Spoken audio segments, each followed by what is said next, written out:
Salutations, Ginger League, and welcome to Super Geeked, where we discuss the latest in all things super.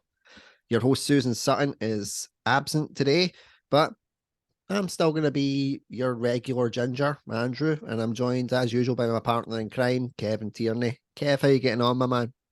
Good, not bad. Back to the Iron Man Cup. And I'm back to Dr. Pepper, and still in my Coca-Cola glass. You can see Dr. it, Kev, when Pepper. you get to... You can see it when you get to here, and then it just starts to It just fade away disappears. as it goes up. But I think it's just the image that happens. Remember the Dr. Pepper slogan, that what's the worst that could happen? And then in the adverts, everything that could possibly go wrong did. So what? Me and my pals at school, what's the worst that could happen? Dr. Pepper. That's the worst that can happen. I always remember the advert. It was an American one, and it's the kid going to pick up his date from the prom. The dad says, so you like wrestling? He's like, I'll fight you for the Dr. Pepper. And then they wind up throwing down and like it starts like basically, he's like, oh, who's the daddy and all that stuff. And then she comes down the stairs, and the way it's lying, the dad's lying on his back, like it's absolutely like killed him, and he's got a statue in his hand, like he's gonna bat his melting. And I was like, holy hell, that would be something that I would have done, in fairness. Except I would have been the one on my back, like ready to get my melt battered in. I think Burniston done a sketch like that as well. Yeah, Burniston, good old Burniston. I know, that was good. Yeah. Before we do jump into the superhero stuff, like I had a very, very nice experience over the weekend. There was a celebration in the Thomas fandom. A bunch of fans over in America got together and created like a Thomas episode, but it was in like proper classic series style, like the true Gauge 1 models. They'd hired out a set, the scenery. I'm plugging it everywhere because it was so amazing. Like it felt like a lost episode of classic Thomas. So for anybody that just to check it out purely for the craftsmanship that went into this, it's on a channel called Flying Pringle, an interesting name. The episode, it's called Project Tiger Moth, and the episode is called The Good Old Days. I highly recommend that anybody who has that bit of nostalgia towards Thomas the Tank Engine, the classic series, especially when the ones that were Ringo Starr and Michelangelo's, I thoroughly recommend that you check it out. I will have dropped my review actually by the time this goes out on my channel, The Ginger Engine, if you want to hear my thoughts. But I wanted to get that plug in because it was some 15 years since we'd had a live action version of Thomas on our screens. And it was just something the entire fandom just went batshit. In a good way. Like there were screenings and everything. Like like when Captain America lifted Mjolnir. This was our Mjolnir moment. Smaller scale, but actual size, but reaction was probably louder. It was crazy. It was so unreal. Absolutely brilliant. That was my wee diversion for that one, for my nerdness. Because it was good. I got my the boys next to me as well, and the three of us watched it together because they've had the god awful stuff that's been out since they've been born. And I was like, this is a special moment. So the CGI shite. Yeah, well, there was a section of CGI where it was good. We call it the Renaissance because it was a guy, Andrew Brenner, that done it. And he was like well ingrained in Thomas, and kind of brought it back to what it was. And then Big World, Big Adventures happened, and it was a heap of shite. Yeah. And then now we've got the 2D animated, even shiter shite. Yep. So I was like, right, I want my boys to experience this with me, like for the first time. And we all sat down, we all watched it, and just great. It was like one of those, yourself being a dad, you want to have like a special moment with your kids, and that was it for me. Yeah, that was it. So let's dive into the day's topics and show Susan that we can still keep to time without her. Kev, once again, we've done it before, we can do it again. We've done it. Yep. And Kev, once again, thank you so much for sourcing the questions. So let's start off with question 1. Well, the MCU's Fantastic Four movie is said to be set in the 60s and in the quantum realm, which is how they're going to explain them being missing throughout all the other phases. Do you think this is the last time that the Fantastic Four will be tried? And if it fails, should they leave them in the 60s? It's a very interesting question, I will say. Because I actually recently watched, it was a Watch Mojo, I like those top 10, top 20s. It was top 20 worst superhero cartoons. And one of them was a Fantastic Four one. Yes. Well, because they didn't have the rights to Johnny Storm, I believe, at that point, the Human Torch. And they brought in some really, really weird, like unicorny weird shit that was on it. And oh my god, that looked horrible. And it just like what it was that bad it beat Teen Titans Go on the list. Wow. In fairness, like I think the boys have just ingrained Teen Titans Go into me, where I'm like, for what it is, it's fine. If you're not, if you don't want to watch, it's not a superhero show by any stretch of the imagination. No, but they do find their footing with their own thing, and I personally don't mind it. Well, I'll go into detail on why maybe another video at another time. But yeah, I think this is the last roll of the dice with Fantastic Four. If the MCU, who's got a great track record, cannot get this right, then I think they just need to, we can't do it to them again. There is optimism. The John Krasinski, like Mr. Fantastic, in Doctor Strange Multiverse of Madness, definitely got a good pop. How they handled him was god awful. Yep. That was just, no, I was not a fan of that at all. Smartest man alive, and basically spoiler alerts their entire arsenal. Could not believe that. But the thing is, though, Reed Richards is very cocky, and that is the sort of line he would come out with. It's true. Against someone that he doesn't really know their power, right? Their power range. He's like, oh yeah, speak to my friend here. Ha ha ha. How's he going to speak? But, oh shit. Yeah. So it sort of got through that, which I think they're trying to show that other versions and other multiverse people aren't as good as the main multiverse, their main universe. So I think that's why they've done that. I get it. Possibly in the stage of trying to make it seem like this is the superior universe where all these other ones have been taken down, but that universe kicked the crap out of Thanos. And took out Doctor Strange. Yep. So they weren't exactly any slouches. But I could understand the way they kind of played it with, I'm saying we can handle a little witch. It wasn't something that was she wasn't powerful in that sense. So in this one, they were like, look, she's had the Darkhold, don't know what you're getting into, kablamo. So I do get it, like the hubris, and the pride was their downfall. But I do genuinely think this is the last roll of the dice for them. I would love to see, for multiverse style, like Chris Evans and Michael B. Jordan's Flashes just pop up in that universe, like the same way that it did with Electro from Jamie Foxx. They both had the really crap designs, but then when they transferred into their universe, everything was upgraded to the way that we know it. So I would love to see that and just be like, Chris Evans is supposedly, there's rumors that he's been talking to Ryan Reynolds about showing up in Deadpool 3. Yeah. I mean, he got Hugh Jackman back. He may as well try and get Chris Evans back as his Human Torch, not as Captain America. Yeah. Because this is going to be multiversal time displacement, because Owen Wilson, who was in the Loki series, he's coming back to play Morbius. Yep. I think everybody went, oh, wow. Yeah. And yet he didn't do it in the series. Exactly. He didn't do it. Exactly. Everybody wait for it. He needs to do it in Deadpool. We'll see. I would actually really like to see if Ryan Reynolds is in talk with Chris Evans.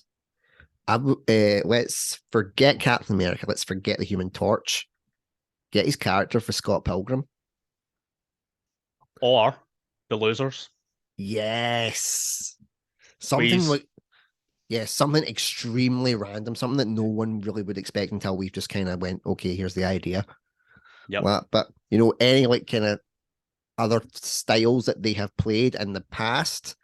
Oh, my camera has gone out. Like, apologies to everybody watching, but my camera decided just to go, no, we're done. We're out. We're out the game. Well, I think I broke the internet with that one. I broke the internet with that suggestion. There we go. It's Kevin Feige. He's watching us. He is. He's just went. We've told you, Feige, stop it. Yep. Well, he was able. He couldn't silence Tom Holland. He can't silence a ginger. No.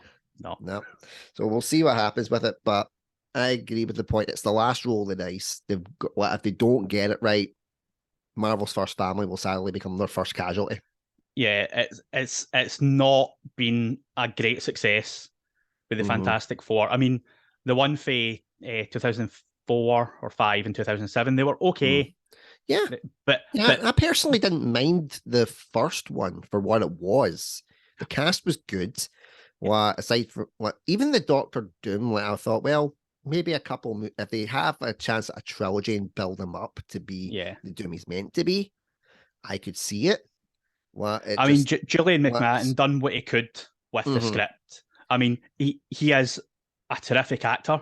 Oh yeah, and it's the scripts that let people down, and people are, oh, he was terrible in that. It's like, but he done what he could with what he had. It was like Ryan Reynolds and Wolverine's. That film. It almost destroyed Deadpool. Yeah. That was something that I thought I genuinely was going to have a heart attack at like 13. Yeah. Well, I was so angry with that. But yeah, and it was that way. I didn't mind the first one, like of the Fantastic Four. The second one, the only thing they got wrong for me was, the story wasn't great. But the way they done Galactus. Yeah, because the way they that's was its downfall. The way they even done Silver Surfer was quite good. Yeah. And Lawrence Fishburne could reprise that role because even though he's been in it as Lawrence Fishburne, live action thing. Bill Foster, yeah. Yeah. You put him CGI Silver Surfer, just the voice again. That was good casting. Yeah. Well, I mean, you could get Doug Jones back. I mean, he is amazing at what he does as well. Oh yeah. Definitely. Such an underrated actor. Yeah, definitely. But get him back, give him a redemption as the Silver Surfer in the MCU. It would be great. We would all love it. Yep, I think we all would. We would all agree with that. Yep. So let's move on to point 2. Okay. Avengers, the Kang Dynasty, and Avengers Secret Wars are said to be twice as epic as Endgame. Do you think in the 2 years until they're released, they can build it up enough? Or do you think they need more time like Infinity War and Endgame had? I personally think that they're going to go and shoot themselves in the foot here. I think that the fact that they're getting over cocky right now, by saying that it's going to be twice as big. Again, Doctor Strange and Multiverse of Madness. Everybody thought that was going to be like an epic, and it didn't live up to the hype. But Spider-Man No Way Home more than lived up to the hype and exceeded expectations. Yep. There is a way to do it, but I personally do think that they are, pushing it a bit too hard. Because something that they don't have at this precise moment with these two are the Russo brothers. Yep.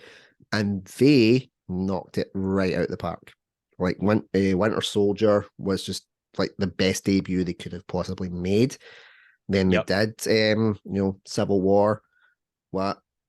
Still great, but not as good as Winter Soldier. But then again, it was like, it wasn't like Thor Love and Thunder level. It was, it was still good and still did what it needed to do to create the bright things for the driving force for Infinity War and Endgame. And you give them the time, you give them the budget, you give them everything that they needed. And my God, it was such a moment in time that I don't think can be replicated. It's one of those, I was there moments when this happened. Yeah. And I think because they're going for a lightning striking twice. They've just got to be very careful with what they do and how they do it. What It could just be me being cynical. I don't know. What I really, really do hope I'm wrong, but we'll see what happens. I just think maybe they're overselling themselves at this point. What do you think? Yeah. I think the same. I think they're setting them up. They're setting themselves up to fail. I mean, they've got, I think it's like 6 films before Kang Dynasty, and then 4 films after that is going to be Secret Wars. So 6 films to build up like 8 years worth of stuff. And they've got the TV series as well coming in to help. Yeah, I was going to say about the TV series. They might be able to do it. They might be able to, but the TV series, it's usually the films that build up, whereas the TV shows are like self-contained things where they might show things that, oh, that's going to affect that, and the film that's going to affect that, but it's not like big things like the films do. But do you think that maybe like the way they've tied in the TV shows and the films at the minute, they've had negative effects on each other? I know they're trying to create and keep it as part of the universe. I totally get that. But like WandaVision was amazing. Yes. WandaVision was brilliant. But one of the things that people did not like about the leap between that and Multiverse of Madness was that by Multiverse of Madness, she was already in the Darkhold. Yeah. But we never saw how she got to that stage where she was she went full on dark side. There's a lot that's missing there. Yeah. And it's the same, like, I feel like with Falcon and the Winter Soldier, like, they've built up, like, Sam Wilson to be Captain America, which is great. But I have a feeling that when he goes into his own movie, people are going to look at it like it's a TV Captain America. Just because there is that stigma around, like the TV shows letting be not as good as the films, which they shot themselves in the foot with because of Agents of S.H.I.E.L.D. Agents of S.H.I.E.L.D. was fantastic and got better actually after they cut the apron strings from Marvel. Yep. And it got better from that, to the point people were like, get them into the films. They can hold their own. But they were like, no, that's TV. That's not their thing. So I think they've already it's just going to come back and bite them. Like, I don't see She-Hulk being in an MCU film. And that's rubbish because she should be. Yeah. It's like Daredevil, like he had the cameo in No Way Home. He's been in She-Hulk. He's gonna have his own series. He's rumored to be in like the next batch of like Spider-Man kind of films and stuff. But they're playing him into TV when and then if he jumps into films anymore in the cameo, they'll be like, yeah. So I'm quite worried that if they are going to use the TV shows to kind of bridge the gap of the 8 years to try and cut it down to the 4, including the movies, that's fine. But I just don't think the transitions are going to be as smooth because TV has a different standard. Movies have a different standard. And it's very rare you can combine those two. That's why everybody is against Grant Gustin replacing Ezra Miller, because he is a actor and he's not a film actor. Again, I think it's a load of BS, but that's the way things in the industry work. So they're trying to break the mold. I really hope they do. But they've already shot themselves in the foot with Agents of S.H.I.E.L.D. That hindsight is going to be a bitch. Yep. And talking about Agents of S.H.I.E.L.D., this is the first year where Clark Gregg hasn't played Coulson. Because Agents of S.H.I.E.L.D. finished last year. So this is the first year he's not been in any Marvel things at all. It didn't finish last year. I think it was the year before it finished. But he was in What If. He was in What If. Yeah, which was last year. So this is the first year. Yeah, your point's still right. I was just like, let's check the timelines here. But because even like before that, like he was in Captain Marvel as well. Yep. That's as a de-aged version of himself, which just was like You could tell they put the budget in Sam Jackson's de-aging and not Clark Gregg's, and I felt so bad. I was like, come on, give Clark a chance. They just needed to put some makeup on him. He hasn't changed since the 90s. Exactly. He's like, well, I mean, like, your David Tennants and all those guys, like, the ones that everybody thinks, they just don't age. Where's Paul Rudd? Exactly. He's looked the same since like 1992. Yeah. What was it? What's that film that he was in? Clueless. Yeah, it was Clueless, and then there was one before that where it was like it was like a summer camp or whatever. I cannot remember the name of it. But even since then, even since Halloween 3 in his debut, what acting thing, he's not changed since then. Whatever fountain of youth that he has he should bottle that. He will make billions. He doesn't want to, he just keeps it for himself. He wants to play Ant-Man forever. Maybe that's the point. Yeah. Maybe he's a vampire. Maybe he's Nicolas Cage. Yep. What do you think Nicolas Cage would work in the MCU? I think Nicolas Cage could work in the MCU. He totally could. I think so. Get him back in as Ghost Rider. That could be interesting. But at the Multiverse, same time, there can be lots of different Ghost Riders. Yeah. And at the same time, I loved Robbie Reyes' version of Ghost Rider. Yes, again, it suffers from it was TV, but he played that part so well. There was even talk of his own spin-off show. It never happened. I think that's a travesty. I think they were racist. Won't give the Latin American guy series, you racists. Anyway, on that pleasant note, let's move on to point 3. Okay. After the Seth Rogen fronted Green Hornet movie not performing well as they had hoped, the sequel was scrapped and the rights were sold. In 2020, it was put into pre-production with no cast set as of now, and filming supposedly starting in the summer of next year. Are you hoping for a better iteration of the hero, or are you happy with the film we have? Okay, I will be upfront. I've not seen Green Hornet. I think because at the time Seth Rogen was in his whole, stoner comedy phase, like, I say, and he's still in his stoner comedy phase. He's like 50 or whatever. Well, probably not that old. I think he's the same age as me, actually, or a year older. Apologies, but no, so I think everybody was expecting something totally different with Green Hornet, or they weren't expecting something different. They were expecting the same kind of sausage party fest, and then they were like, "Oh no, guys, come on." But I think just stick with what we've got. This Green Hornet thing sounds like development hell for me. Yeah. I mean, the rights were sold. There was meant to have been, it was maybe 2020, and then it's been pushed back to 2023. For casting and filming, I think that's development hell territory. Yeah. I mean, the film itself, it wasn't terrible. It fit with the ethos of the overall story. And, for what it was, a lot of it was like Seth Rogen fart jokes. But when you go to see a film with Seth Rogen, it's what you expect. You don't expect, Hamlet. No. You expect to see some jokes, some silly action sequences because it's a superhero type film. So, fair dues. And for what it was all right. Yeah. In fairness, though, the disaster artist, Tommy Wiseau, kind of loose biopicky thing about the room, was really, really good. Yeah. Really strong. James Franco put in one of his best performances as Mr. Wiseau himself. Tearing us apart. Yeah. Oh, I want to go to one of those screenings where they like the GFT or whatever, where they all go and watch it and they all bring plastic spoons.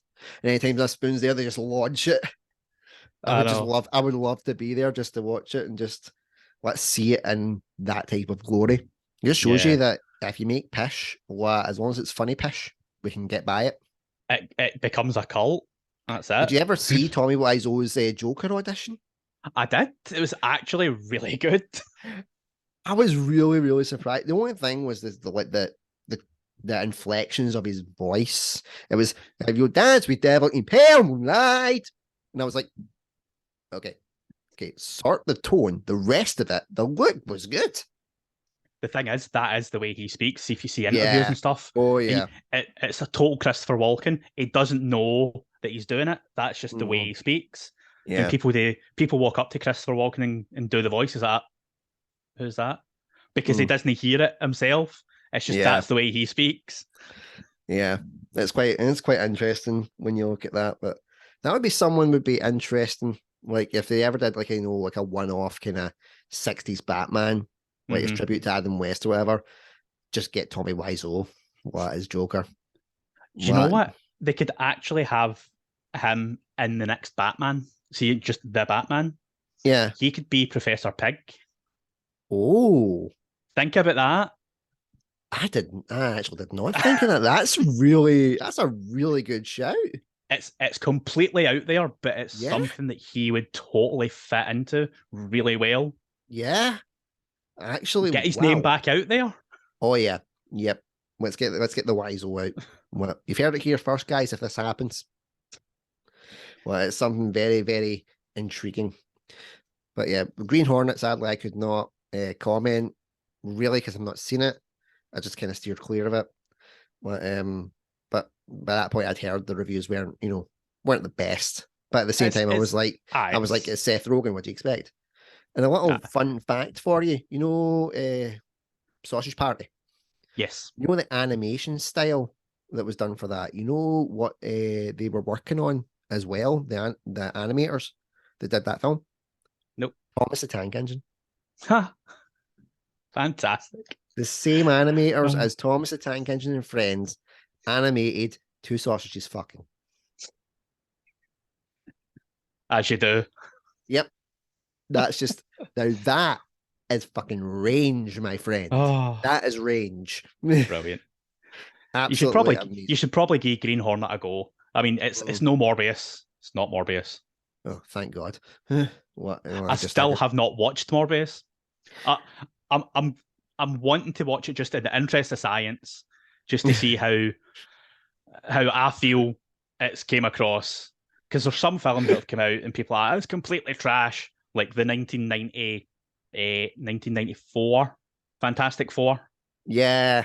the unreleased one that you And it can turns out easily get it. And it turns out to And be actually one of the best. I've watched it, and it's like if you don't watch it seriously, you just watch it as this silly superhero film. It's not that bad. Again, It we're is back. far better than Fantastic. Again, we're back to The Room. It's the so bad it's good. Yeah. There are films that fall into that category. That's one of them as well. Now, I'm interested in the last point because this is something that I really do have a lot of knowledge on. Right. Well, with Rick and Morty's last two episodes being very superhero-esque, do you think that Rick's anti-hero status is changing him into more of a vigilante and moving forward into an actual hero? Now, just based on the last two episodes, it might look like that, but I am really, really hoping they don't. Well, I like Rick the way he is. I like that he is just a complete fucking arse.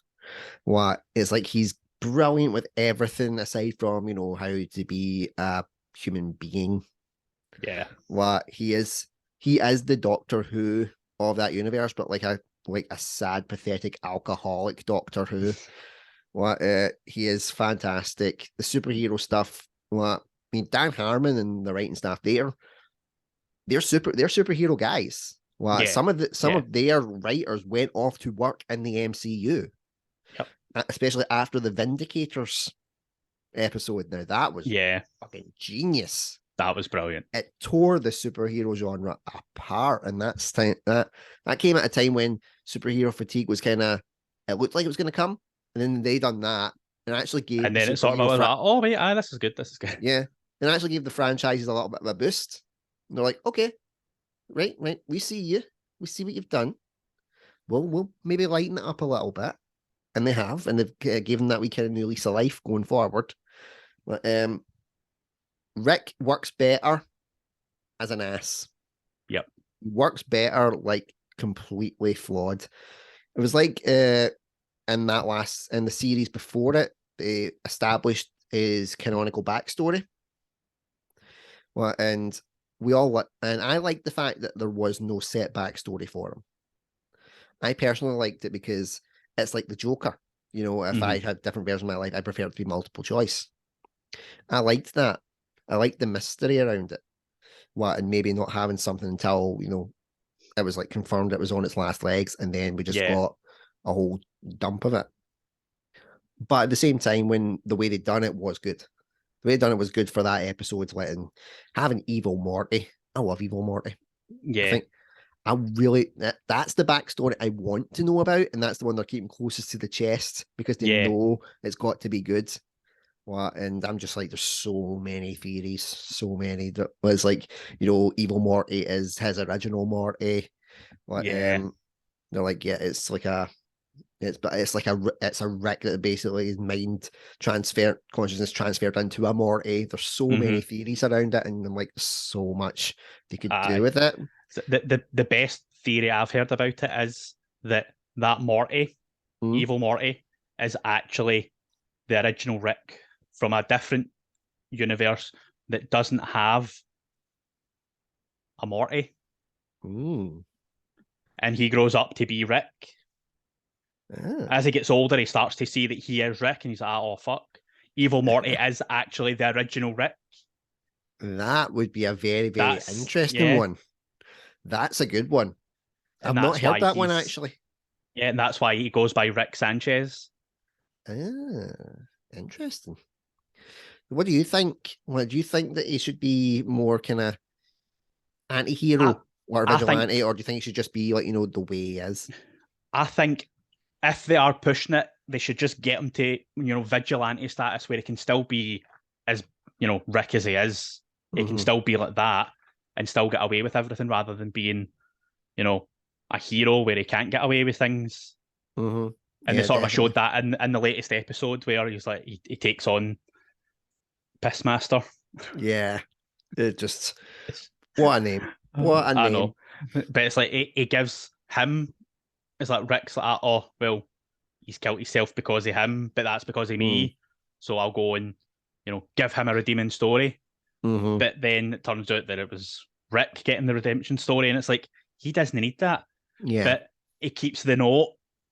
So it's like, he's still there. He's still there. So I think keeping him, being anti-hero or vigilante, keep him in that range, but don't push him to like complete hero status. No, definitely not. It wouldn't work. It wouldn't work with the character that he is. Yeah. It's the thing that people like about Rick is that deep down, he is a good person.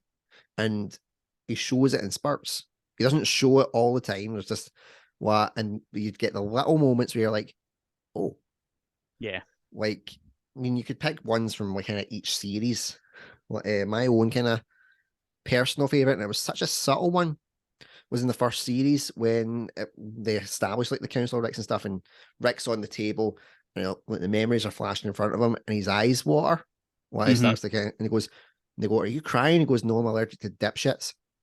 And it was just something so subtle. I was like, it's proof that he does care, but he can't show it for weakness.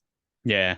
Because he needs to have that, because if you're gonna be like, basically the Rick and Morty version of Doctor Who, you've got to be a bit of an ass.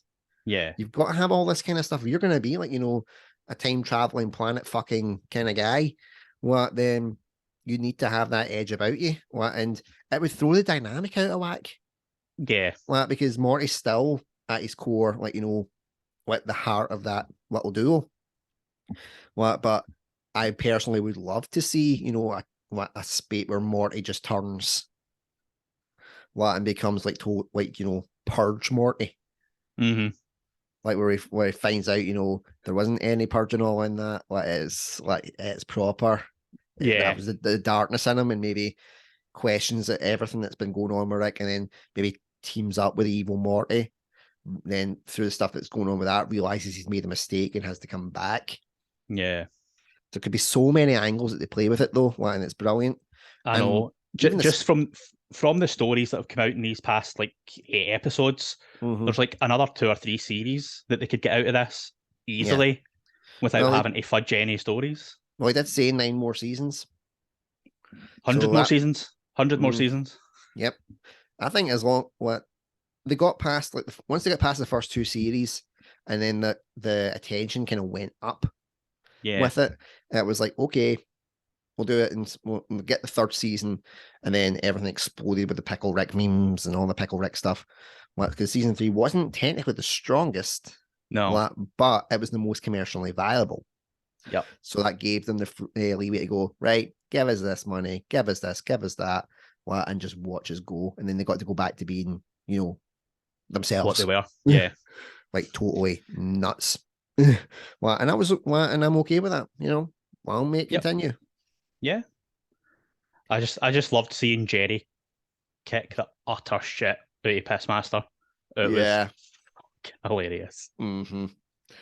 Yeah, and one story that I really hope we come back to is the original Jeff.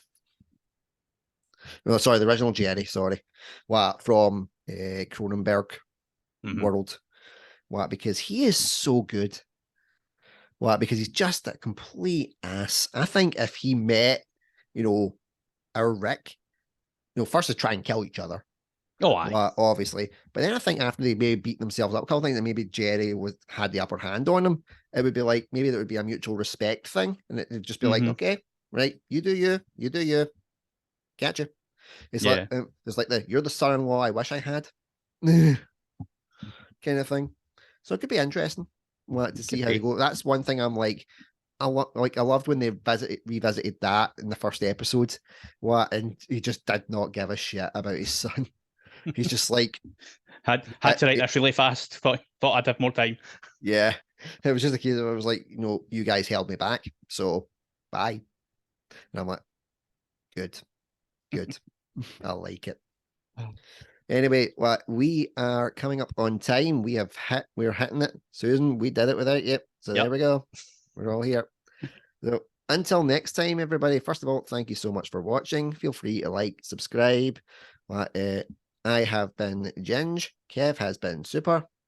I now know why Susan gets so mixed up with us. There's only 2 of us as well.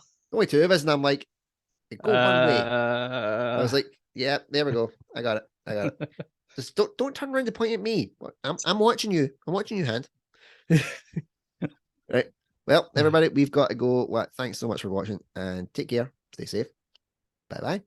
Bye.